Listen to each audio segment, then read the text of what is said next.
Hi friends, இன்றைக்கி நான் என்ன செய்ய போகிறேன்னா பாவக்காய்க்கு தேவையான பொருளை அரிஞ்சு வச்சாச்சு. வாங்க செய்யலாம். ஃபஸ்ட்டு ஒரு கடாயில் 2 டேபிள் ஸ்பூன் ஆயில் ஆட் பண்ணிக்கலாம். பாருங்கள், ஆட் பண்ணியாச்சு. அண்ட் தென் என்ன பண்ண போகிறோன்னா, இப்போ நம்ம கடுகு ஆட் பண்ண போகிறோம். நான் ஒரு கையில் ஃபோன் பிடிச்சிட்டு ஒரு கையில் சமைக்கிறேன்னா, ஸோ அதனால் கொஞ்சம் லேட் ஆகுது. யாரும் கோச்சிட்டு ஸ்கிப் பண்ணிடாதீங்க ப்ளீஸ். பாருங்கள், கடுகு ஆட் பண்ணியாச்சு. இப்போ என்ன பண்ண போகிறோன்னா, கருவேப்பிலையை கொஞ்சம் போட்டுக்கலாம். கருவேப்பிலை நல்லா பொரிஞ்சிடுச்சு. இப்போ பூண்டும் போட்டாச்சு. பூண்டு நல்லா வதங்கிடுச்சு. இந்த ஸ்டேஜில் நம்ம என்ன பண்ணோம், வெங்காயத்தை ஆட் பண்ணிக்கலாம். பாருங்கள், வெங்காயத்தை ஆட் பண்ணிகிட்ருக்கோம். வெங்காயமும் நல்லா வதங்கணும். ஓகேங்களா ஃப்ரெண்ட்ஸ்? பாருங்கள், வெங்காயம் நல்லா வதக்கிட்டு இருக்கோம். பாருங்கள், வெங்காயம் இப்போ நல்லா வதங்கிடுச்சு. இந்த ஸ்டேஜில் நம்ம என்ன பண்ண போகிறோம்னா, டொமேட்டோவை ஆட் பண்ணிக்கலாம். பாருங்கள், ஆட்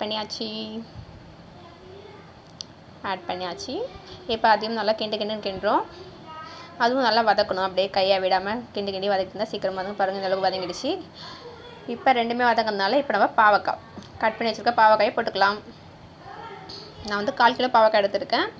அதுக்கு 2 வெங்காயம், 1.5 தக்காளி, ஒரு முழு பூண்டு, கொஞ்சம் கருவேப்பிலை, இதெல்லாம் தான் ஆட் பண்ணியிருக்கேன். பாருங்கள், பாவக்காவை இப்படியே நல்லா வதக்கிட்டே இருங்க. வதக்கிட்டு நல்லா அந்த மசாலாலாம் மிக்ஸ் பண்ணுற அளவுக்கு வதக்குங்க. வதக்கிட்டு என்ன பண்ண போகிறோம், உப்பு ஆட் பண்ணுறோம். இப்போ நம்ம உப்பு ஆட் பண்ணிக்கலாம். பாருங்கள், பாவக்காய்க்கு தேவையான உப்பை மட்டும் ஆட் பண்ணுங்கள். க்ளோஸ் பண்ணி வச்சுக்கலாம். அப்போ நல்லா வேகும். பாருங்கள், நல்லா வெந்துடுச்சு. இப்போ பாருங்கள், கலர் நல்லாவே சேஞ்ச் ஆகிருக்கு. இந்த கலருக்கும் இப்போ இந்த கலருமே ரொம்பவே சேஞ்ச் ஆகிடுச்சு. இப்போ நம்ம என்ன பண்ண போகிறோம்னா, மிளகாய்த்தூள் ஆட் பண்ணிக்கலாம். எனக்கு காரம் ரொம்ப பிடிக்குன்றதுனால 1.5 ஸ்பூன் மிளகாத்தூள் ஆட் பண்ணிக்கிறேன். நீங்கள் உங்கள் காரத்துக்கு ஏற்ப மாதிரி மிளகாத்தூள் ஆட் பண்ணிக்கலாம். இதையும் ஆட் பண்ணி நல்லா கிண்டுங்க. பாருங்கள், கிண்டி வச்சாச்சு. இப்போ நம்ம தண்ணியை கொஞ்சம் ஆட் பண்ணிக்கலாம்.